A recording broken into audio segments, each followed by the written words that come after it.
Okay, hello everybody. This session is a satellite symposium titled by the Anti-platelet Treatment Strategies for ACS Patients. I'm Hyun-Chul Kwon from Samsung Medical Center, Korea, and I'm co-chairing this session with Dr. Sung-ho Ho from Dongsan Hospital, Gaemyeong University in Korea. So we have two panelists, Dr. Simon Loh from Malaysia and Dr. Antonia Ena Lukito from Indonesia. And I'd like to introduce the first speaker, Dr. Soyeon Choi from Aju University Hospital, Korea. She will talk about the updated antiplatelet approaches for ACS patients and tailored DAPT strategy in this escalation era. Dr. Choi, please. Thank you very much for your introduction. I'm very glad to give a talk titled as on updated antiplatelet approaches for acute coronary syndrome patient, tailored DAPT strategy in de-escalation era, which is very challenging and essential issue in current daily practice. My lecture will be conducted in the following order.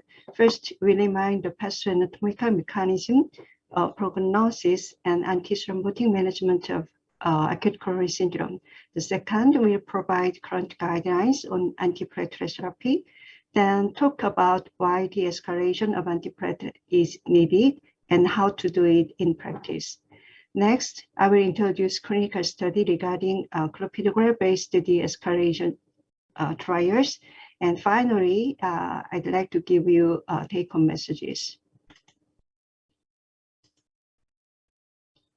Acute coronary syndrome represents hard clinical manifestations of atherosclerotic complications in the coronary district. Thrombosis plays a critical role in the pathogenesis of acute coronary syndrome, as various features of endothelial injury in terms of plaque rupture, erosion, calcified nodule, or SCAD, exposure blood to subendothelial collagen, tissue factor, and other procoagulant molecules that trigger activation of a platelet and formation of fibrin within the vessel lumen. Acute coronary syndrome has higher mortality rate both in hospital and during long-term one-year follow-up compared to chronic stable syndrome. Interesting thing is that patients following acute coronary syndrome event have a high risk of subsequent ischemic events. The risk of cardiovascular event appeared high beyond the first year post-event, indicating a need for prolonged concern, particularly in patients with additional risk factors. Following acute coronary syndrome, patients have a high risk of subsequent ischemic events beyond 1 year, highlighting predisposing to serious thrombotic events may persistent for years, suggesting pathobiologic of recurrent events post-acute coronary syndrome differ from that stable coronary artery disease. Since the latter speaker will cover the later phase, so I will mainly cover period less than 1 year here.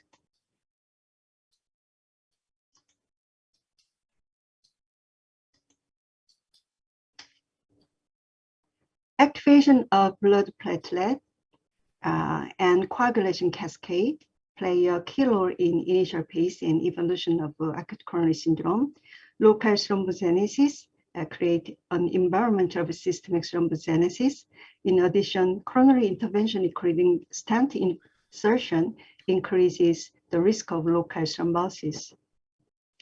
Antithrombotic treatment, especially antiplatelet therapy, is mandatory in acute coronary syndrome patient with and without invasive management, and both in acute and long-term phase. However, the stronger and longer antithrombotic agent is used, the risk of bleeding is accompanied.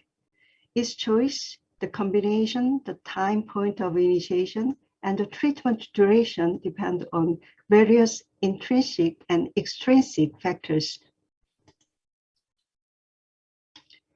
Now, several kinds of antiplatelet agents are currently available. Aspirin is considered to be the cornerstone treatment of inhibition of thromboxane A2 generation. P2Y12 inhibitors differ with respect to their pharmacokinetics and pharmacodynamic properties. Potent P2Y12 inhibitors, such as prasugrel and ticagrelor, exhibit a strong and more consistent platelet inhibition when compared to clopidogrel. DAPT, including aspirin and a potent P2Y12 receptor inhibitor, is the recommended standard treatment for acute coronary syndrome patients. So let's see current clinical guidelines on antiplatelet therapy, especially in patients with acute coronary syndrome.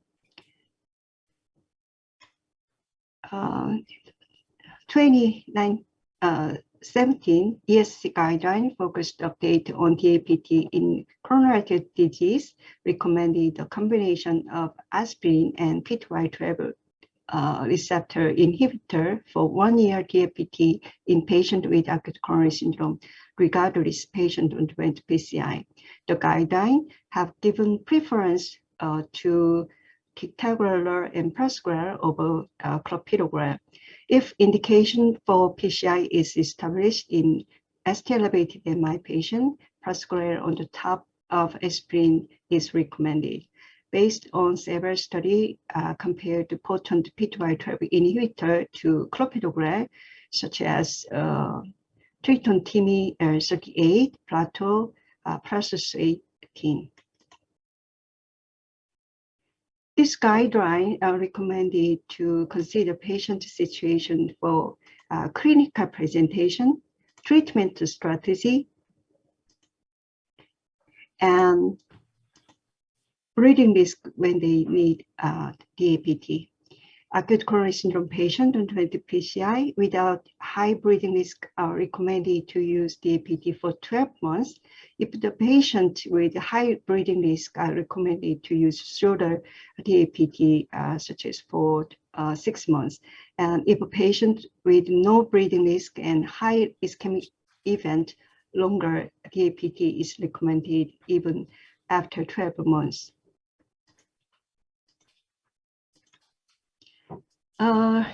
In the next guideline published in 2020, particularly for non-ST-elevated acute coronary syndrome, more shorter duration of DAPT is recommended in patients with very high breathing risk or high breathing risk, 1 month or 3 months respectively. 2060 ACS guideline recommendation is also similar. Preference given to ticagrelor and prasugrel over clopidogrel. So current guideline recommend the use of more potent P2Y12 inhibitor, ticagrelor or prasugrel over clopidogrel in patients with acute coronary syndrome, as this agent induce more profound platelet inhibition and have demonstrated reduced risk of ischemic event in pivotal randomized control trials. However, their efficacy is achieved at the expense of increased risk of bleeding, given the significant association between bleeding events and mortality. Balancing the risk of ischemia and bleeding is of paramount importance when choosing appropriate antiplatelet therapy. So let's talk about the escalation of antiplatelet therapy, why we need and how to do it. The theoretical background is changing in ischemia and bleeding risk over time. The initial risk of ischemic event is very high within about 1 month and gradually decreases thereafter. On the other hand, the bleeding risk is very high due to the use of strong antiplatelet agent in the initial stage, but it tends to gradually decrease. Therefore, after 1 or 2 months, the risk of bleeding is greater than the risk of ischemia. In particular, it is known that Asians do not have a higher ischemic risk than Western countries, but rather have a high risk of bleeding. From the Korean AMI registry, about 10,000 patients who received dual antiplatelet agent, prasugrel and ticagrelor showed a similar rate of 1 year MACE, but a high rate of bleeding event compared with clopidogrel in Korean AMI patient. TICA Korean study, a randomized control trial. This study compared clopidogrel plus aspirin and ticagrelor plus aspirin for 12 months follow-up. The primary safety outcome was composed of major bleeding or minor bleeding according to plateau. Secondary safety endpoint, major minor fetal bleeding defined as plateau criteria. Secondary efficacy endpoint, major adverse cardiovascular events defined as death of cardiovascular caused non-fatal MI or non-fatal stroke.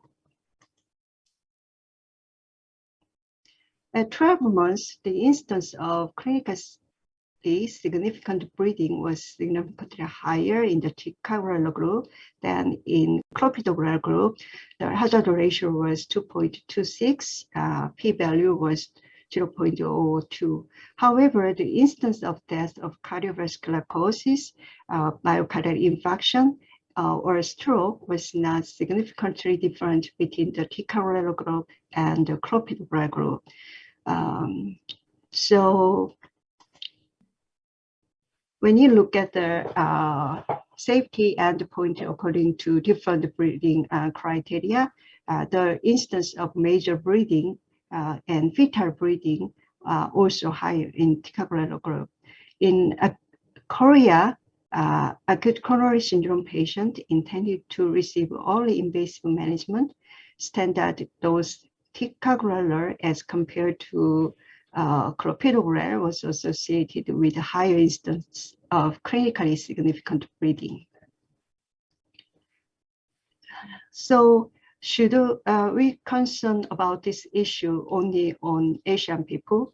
Popular Asia trial was open label randomized control trial conducted in 12 sites in the Netherlands. Patient aged 70 years or older and diagnosed with non-ST elevated acute coronary syndrome.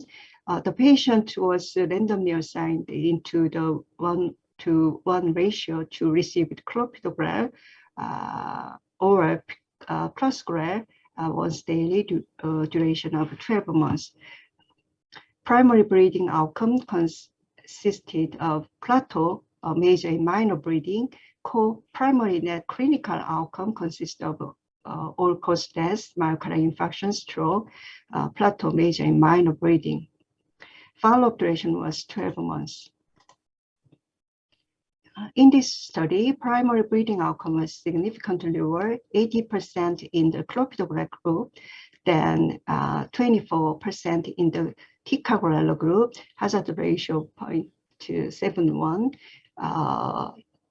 P-value for superiority was 0.02.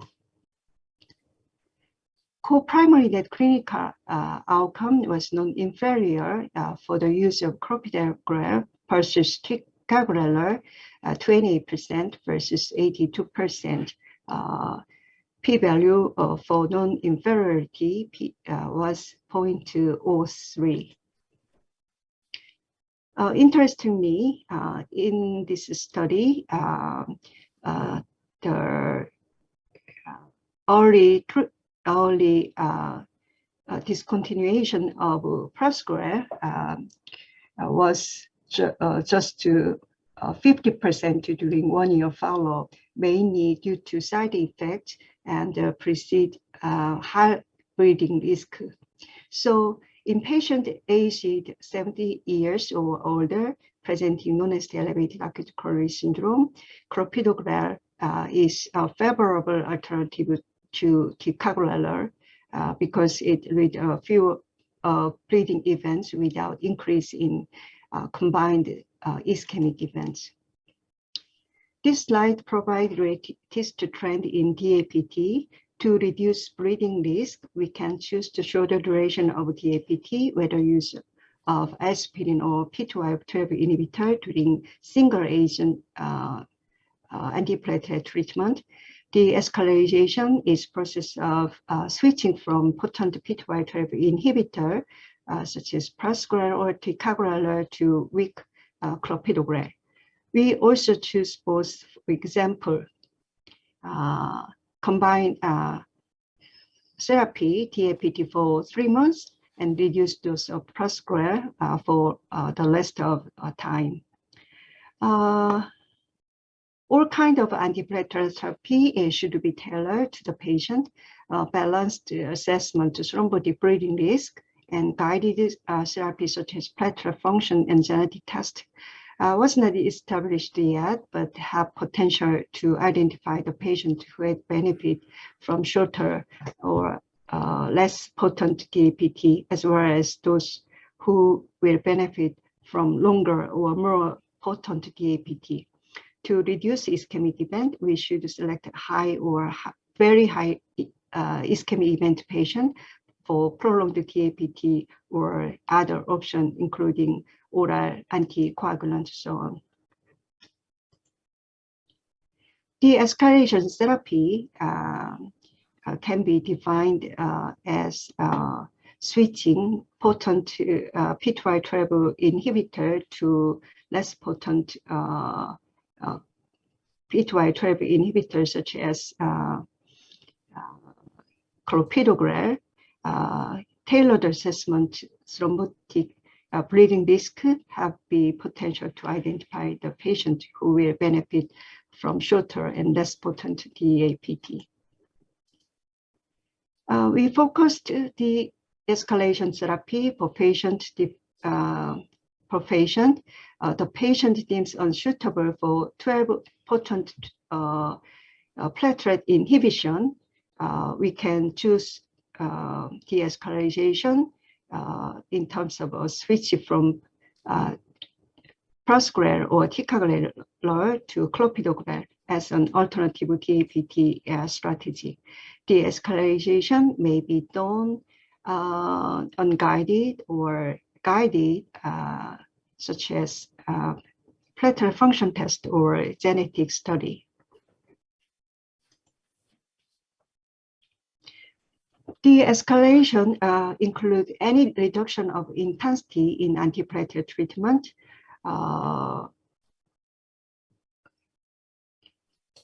aims to synchronizing with the pathologic status of acute coronary syndrome, such as switching potent P2Y12 receptor inhibitor or reducing their dose or shortening their duration or early stage P2Y receptor blocker monotherapy. Possible strategy for de-escalation modality from clinical practice are summarized in this slide. Let me introduce several clinical studies regarding clopidogrel-based de-escalation DAPT. This slide summarized major randomized clinical trial investigating de-escalation P2Y12 inhibitor treatment in patients with acute coronary syndrome. Among them, I would like to focus on trial regarding de-escalation from ticagrelor or prasugrel to clopidogrel.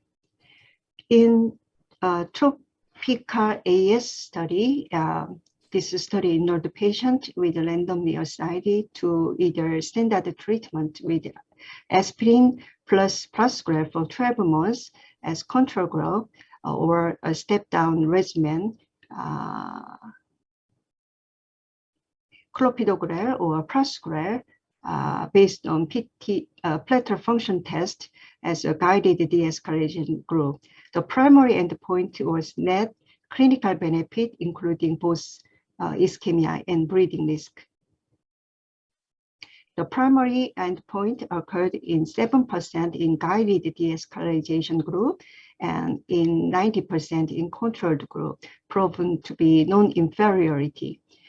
Despite early de-escalation, there was no increase in the combined risk of cardiovascular death, myocardial infarction, or stroke in the de-escalation group. And there was BAC2 more than BAC2 breathing was similar both in the escalation group versus in the control group. TOPIC trial was designed to investigate the benefit of switching dual antiplatelet therapy from new potent P2Y12 inhibitor to clopidogrel 1 month after acute coronary syndrome. The primary endpoint occurred in 30% patient in the switched DAPT group and 26% patient in the unchanged DAPT group. So the p-value was less than 0.01. No significant differences were reported on ischemic endpoint, while BAC more than 2 bleeding occurred in 4% in switched DAPT, 14.9% in unchanged DAPT group. Also, this study showed the benefit of switched strategy for the primary endpoint was consistent over acute coronary syndrome presentation, type of P2Y12 blockers, and presence or not of diabetes subgroup. Popular genetic study, randomized open-label study, the patient was assigned into 1:1 ratio to receive either P2Y12 inhibitor based on the genetic test. The study has 2 primary outcomes, net advanced clinical event and plateau major and minor bleeding. In this study, the primary composite outcome occurred 5% in genotype guided group and 5.9% in the standard treatment group. P-value for non-inferiority was less than 1.01. The primary bleeding outcome occurred 9.8% in genotype group and 12.5% in the standard treatment group. P-value was 0.04. So next is Talos AMI study, multi-center randomized open-label study conducted in South Korea. This study, the patient was randomly assigned aspirin plus clopidogrel and aspirin plus ticagrelor group after 30 days PCI. The primary endpoint was net advanced clinical event at 12 months. The primary endpoint occurred 4.6% in the de-escalation group and 8.2% patient in active control group. This study showed p-value non-inferiority less than 0.01 and p-value superiority 0.0001. This study showed there was no significant difference in composite cardiovascular death, MI, and stroke between de-escalation and active control group. Composite bleeding events occurred less frequently in the de-escalation group. So they concluded in AMI patient who had no major adverse events during first month after PCI, unguided de-escalation DAPT strategies switching from ticagrelor to clopidogrel was superior to the ticagrelor-based continuing DAPT strategy in terms of net clinical benefit with significant decrease in bleeding risk, and no increase in ischemic risk. So we can say de-escalation DAPT strategy switching from potent P2Y12 inhibitor to clopidogrel was not inferior to the potent P2Y12 inhibitor-based continuing DAPT strategy. Recently, a network meta-analysis was published in JACC. This paper compared the 5 DAPT strategy, aspirin plus clopidogrel, aspirin plus ticagrelor, aspirin plus prasugrel, aspirin plus low-dose prasugrel, de-escalation therapy from aspirin plus ticagrelor or prasugrel to aspirin plus clopidogrel or low-dose prasugrel after 1 month of PCI, written in yellow. In 50 eligible ICT, including about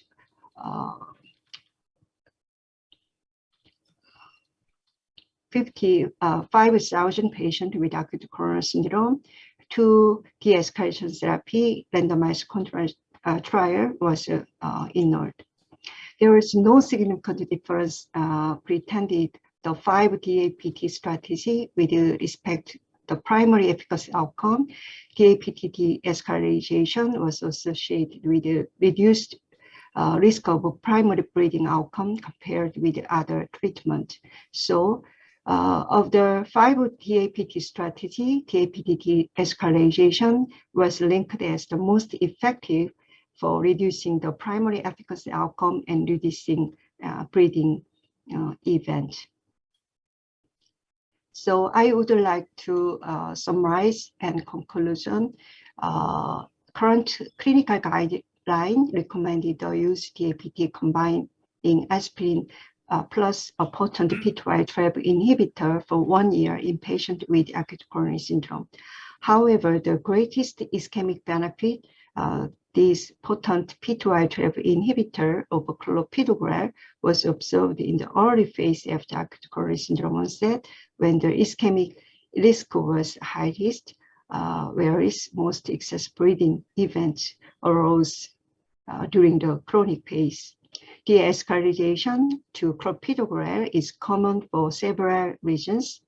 The reduced cost of patent clopidogrel, concern about increased risk of bleeding, concern about non-bleeding side effect caused by ticagrelor such as dyspnea. The escalation from potent P2Y12 inhibitor agent to less potent clopidogrel is promising and potentially optimal DAPT strategy from both reducing ischemia and reducing bleeding perspectives. Thank you very much. Thank you, Dr. Chair, for your informative presentation. Let's move on to the next speaker, Dr. Yong-hee Park from Changwon Gyeongsang National University Hospital. His topic is the lifelong antiplatelet therapy after PCI for prevention of ischemic events. Dr. Park, please. Thank you, Professor Her, and I want to express gratitude to TCTAP and SANOFI for having me in this valuable session.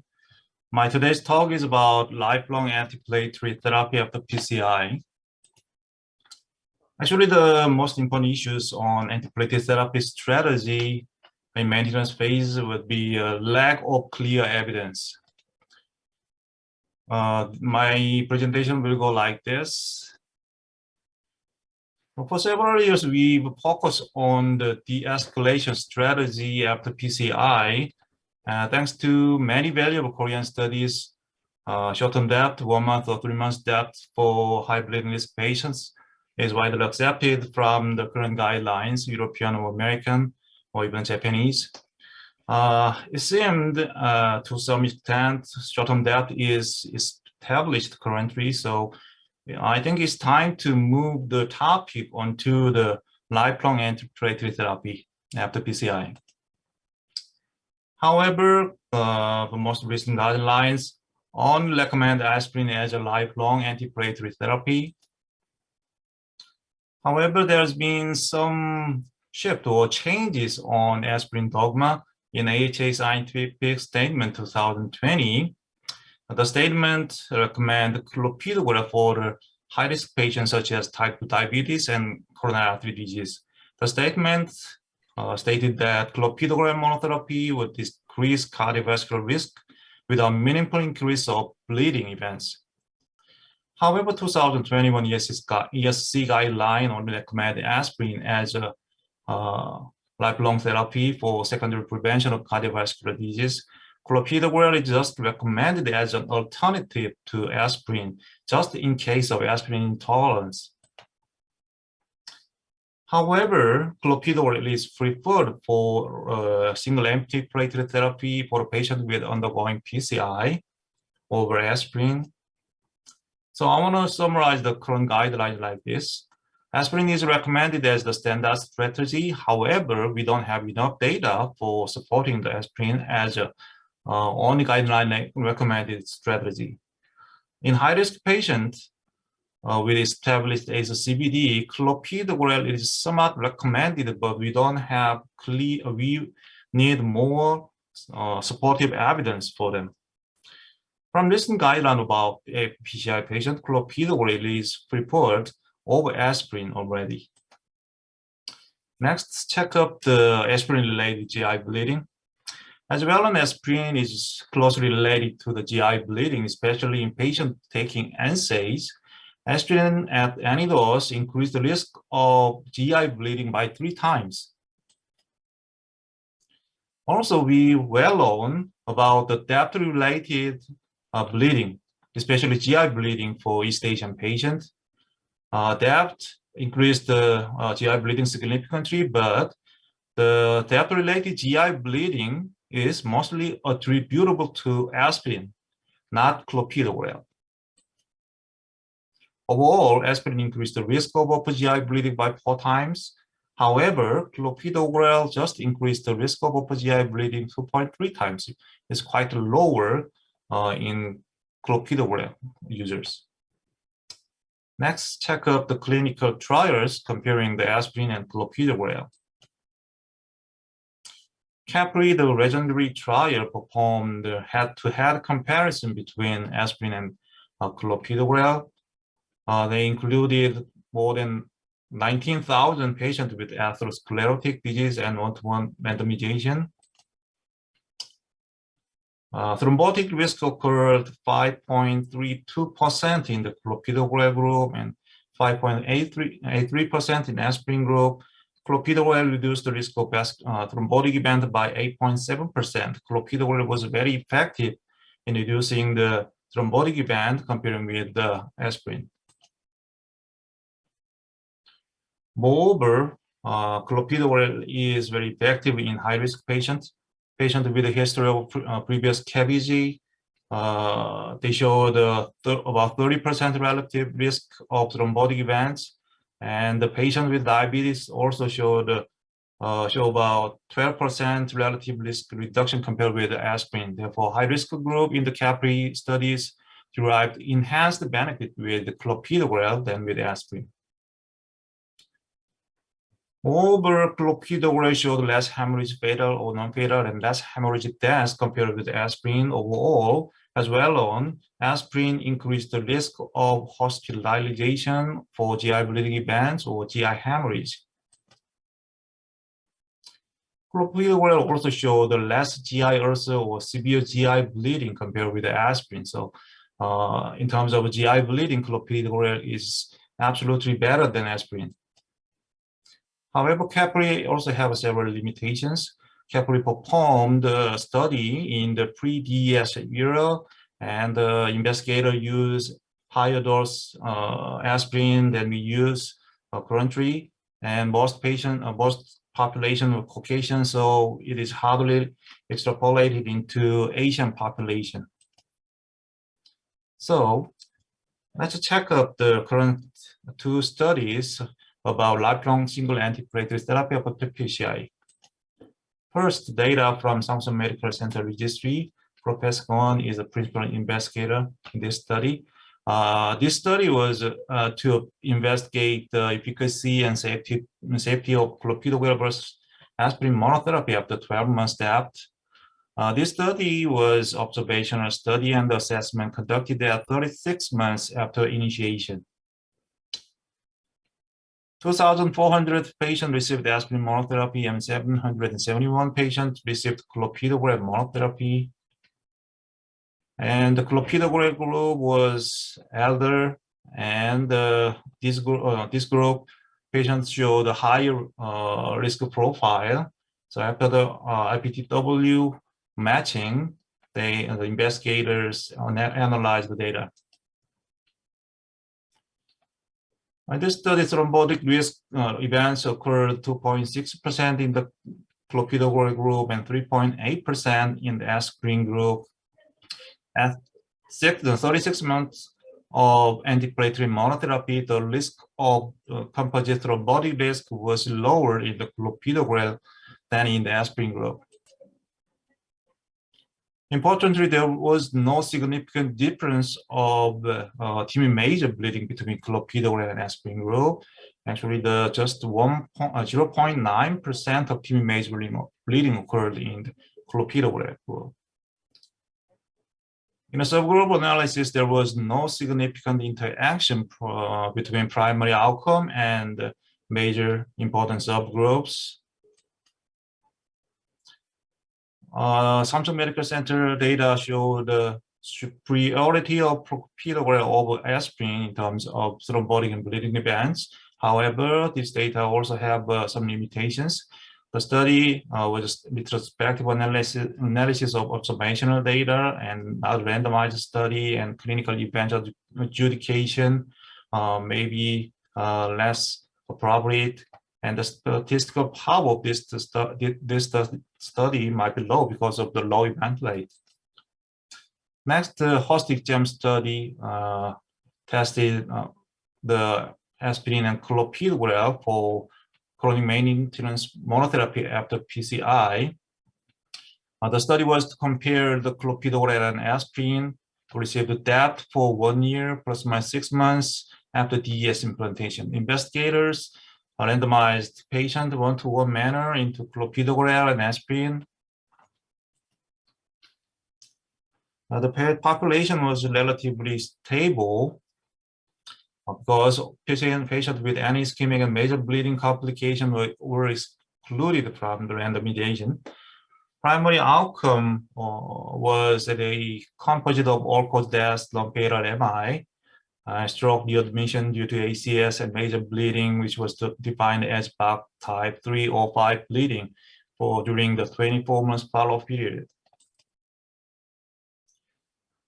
Most of patients was moved from the TAP with aspirin and clopidogrel, and almost all patients treated with the second generation DES.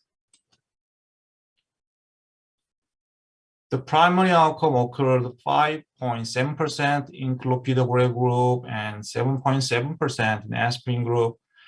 During 24 months follow-up, primary outcome was significantly reduced by clopidogrel treatment. Clopidogrel reduced the primary outcome by 27%. Importantly, the thrombotic outcome just occurred 3.7% in clopidogrel group and 5.5% in the aspirin group. Clopidogrel reduced the risk of thrombotic event by 32%. Moreover, any bleeding that is BAC type 2 or more bleeding is also less occurred in clopidogrel group.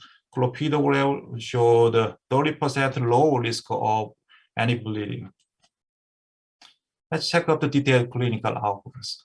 Importantly, the all-cause death was higher in the clopidogrel group. I think it may be a bystander, but we should need a longer-term data from host-exam study. They already performed the extended study, I think. The rate of readmission due to ACS is also lower in the clopidogrel group, and major bleeding that is BAC type 3 or 5 bleeding is just 1.2% with clopidogrel therapy.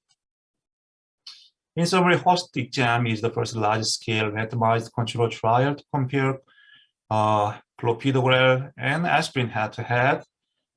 And clopidogrel monotherapy was associated with a lower risk of composite primary outcome. And clopidogrel was very effective to reduce both thrombotic and bleeding events. The result was consistent across all major subgroups. Therefore, clopidogrel monotherapy provides clinical benefit with fewer thrombotic and bleeding events in the chronic maintenance phase. In conclusion, host exam showed that clopidogrel monotherapy significantly reduced the risk of composite primary outcome, and clopidogrel monotherapy was effective in both thrombotic and bleeding endpoint reduction. Overall, clopidogrel monotherapy was superior to aspirin monotherapy in preventing future adverse events. We also have excellent mutant data from Smart Choice. So Smart Choice proved that 3 months depth was not inferior to 12 months depth. Therefore, after 3 months mandatory period of depth, we can use clopidogrel therapy or switching to clopidogrel therapy and use them as a lifelong treatment. In summary, aspirin is recommended as the standard strategy still, but we don't have enough data. The latest evidence showed that clopidogrel was associated with better efficacy in reducing thrombotic and major bleeding events. Therefore, clopidogrel can be considered as an antiplatelet agent for long-term use after PCI. I think clopidogrel will be the #1 choice for lifelong antiplatelet therapy in the future. Thank you for your attention. Thank you, Dr. Park. Thank you, Dr. Park, for very nice and brief introduction of the maintenance antiplatelet therapy for lifelong. So now this session is open for discussion, and actually, can I suggest some subjects to discuss first? So actually, the 4 of the panelists or lecturers are from Korea, and 1 from Malaysia and 1 from Indonesia. Actually, in Korea, for the patient with acute coronary syndrome, initially ticagrelor is most popular, especially for AMI. But still, as you heard, after Korea trial, they showed the clopidogrel was better than ticagrelor in Korean patients, ACS patients. So actually, the use of ticagrelor a little bit getting lower and lower, and the prasugrel, the market share is not large in Korea. So I believe that the clopidogrel is more and more popular in Korea. Dr. Ba, is that right? Yes, it's a clear trend in Korea, maybe Japan or China. I'm not sure about the trend in Malaysia, Indonesia. Actually, the clopidogrel recently showed a very good result, but ticagrelor also may have a role in their own role for the high-risk patients with a relatively low bleeding risk. Actually, we don't correctly postulate the bleeding risk and thrombotic risk at the same time, as you know. So if someone have very high thrombotic risk, Korean doctors usually use ticagrelor at first, and then they shifted switching the antiplatelet agent to the clopidogrel, maybe 3 months or 6 months. It's very strong trend in South Korea. First ticagrelor and then clopidogrel. So we de-escalate ticagrelor to clopidogrel earlier than before, 3 months, 6 months. How about in Malaysia, Dr. Loh? What's the current situation in Malaysia? We probably have the same line of thinking. We do de-escalate as well. We do commonly use ticagrelor and aspirin in the event of an acute coronary syndrome, or immediately after a primary angioplasty, especially. Okay, I myself and a lot of my friends would also continue with this combination of ticagrelor, 90 milligrams twice a day, plus aspirin for a minimum of 3 months. Because as your data have shown, the first 1 to 2 months, of immediately after an acute coronary syndrome, the second event of another acute coronary syndrome is quite high. Okay, so it's like the cooling down. Whilst you're waiting for the cooling down period, we will continue with ticagrelor and aspirin. Okay, in my practice is I will continue even up to 6 months if there is no bleeding risk. I understand that some patients, especially the elderly, they will come in with some bleeding, maybe hematuria. In fact, even today I saw a patient with hematuria. Okay, and some patients come in with GI bleed. That's really bad. Last month I had a patient with GI bleed. But I have to say though, sometimes this combined therapy of ticagrelor and aspirin actually unmask some patients with maybe colonic cancer, the early stage 1 or 2 of colonic cancer or bladder cancer, and they come in with bleeding. And then we investigate and find out, oops, we actually make an earlier diagnosis of colonic cancer. So it may not be a bad thing. I'm sorry, bleeding may not be a bad thing. Yeah, is a strange way of looking at it. But you can make an earlier diagnosis of another underlying pathology. You see. Anyway, but that's another point. Now, my small problem with Brilinta or ticagrelor is the compliance. It has to be taken twice a day. Okay, and your study also showed, a Dr. Choi study, I think, that compliance is not so good if you use ticagrelor because it is twice a day. And whereas clopidogrel is better because it's once a day, prasugrel is also once a day. Yeah, my only worry and concern about clopidogrel is we don't do genetic phenotyping. We don't know which patient is actually clopidogrel resistant. We do know that about 6% may have clopidogrel resistance, but we don't do the genetic typing. So we don't know who, is not good for clopidogrel. And I also have a... Dr. Loh, actually, we have only 10 minutes to go. Okay, sorry. I also have a small number of patients who are taking clopidogrel and they develop skin rash, you see. They have sensitivity reaction, but I don't know whether you see that in Korea. Okay, so you're saying that you try to stand with the current guideline and try to continue the ticagrelor if possible. So Dr. Likito, what? Yeah. Before I escalate to clopidogrel. Yeah. Yeah. And it is cheaper. Okay, Dr. Likito in Indonesia. Yes, I agree with most of the opinion that clopidogrel maybe is a choice over the aspirin for the maintenance dose. Yeah, actually in Indonesia we are well known of spicy food, so we have a lot of these pepsia cases.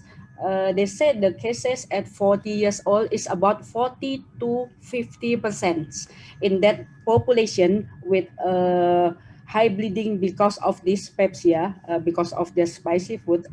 Usually they prone to reject the aspirin and choose clopidogrel over the aspirin. So it is already our custom that patient will have the long-term clopidogrel, but maybe after 1 year we decrease it to like half dose clopidogrel.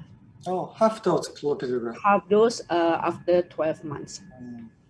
So you mean the clopidogrel is much more popular than ticagrelor or prasugrel in Indonesia? Yes, because also bleeding risk related to a GI complication. Yeah.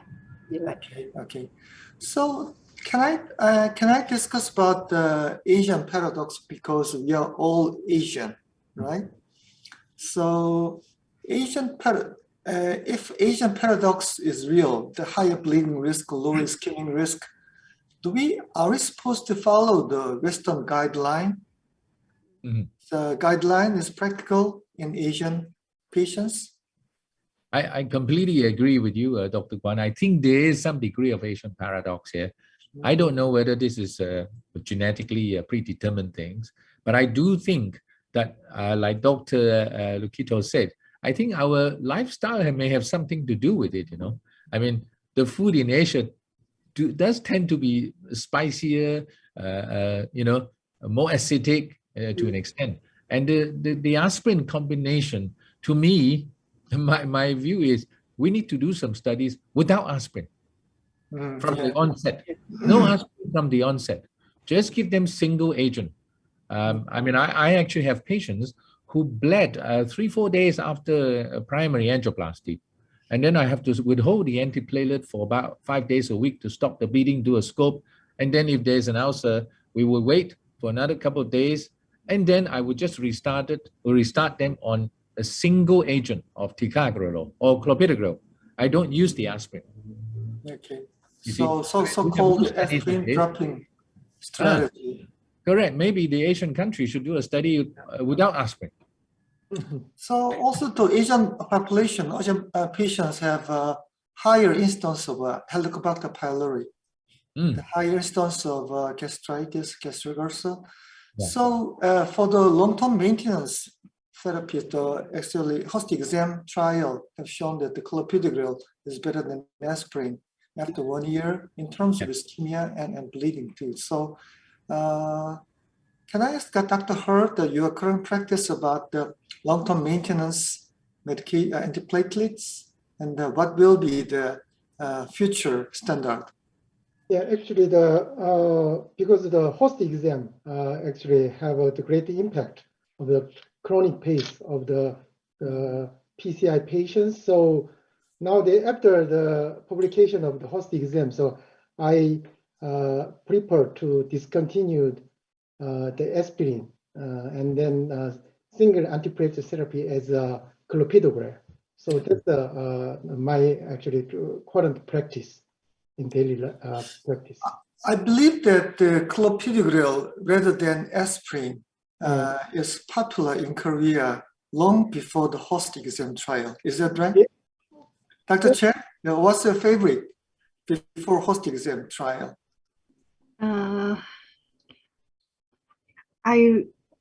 My practice is similar to Dr. Hart. So I want to stratify the patient who is at high risk of ischemia.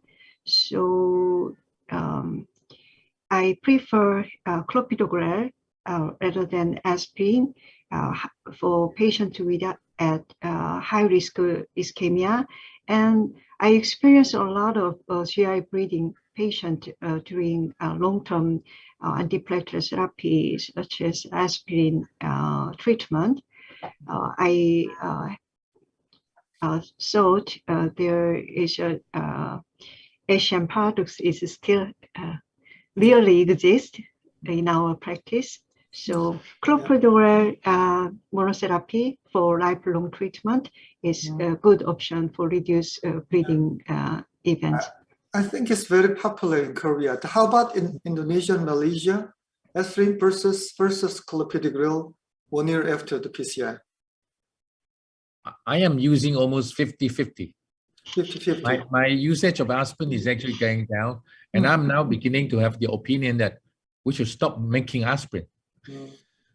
So considering the cost issue, or I think there are now more and more generic clopidogrel coming out.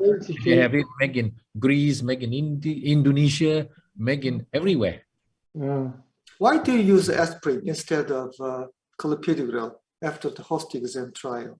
Oh, I don't use much, as I said, aspirin anymore. But unfortunately, the government hospitals, it is expensive. Clopidogrel, comparatively speaking to the aspirin is only a few cents. Okay, but clopidogrel is 10 times more expensive. How about in Indonesia? Which one is preferred?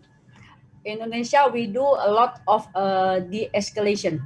So usually when the patient come at ER with ACS, we tend to give the loading dose of Tika.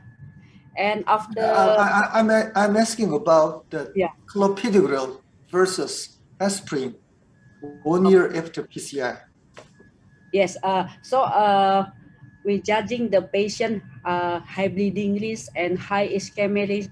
If the patient have higher ischemic risk, so we continue the clopidogrel instead of the aspirin. No. In the higher ischemic risk, you prefer Yes. clopidogrel.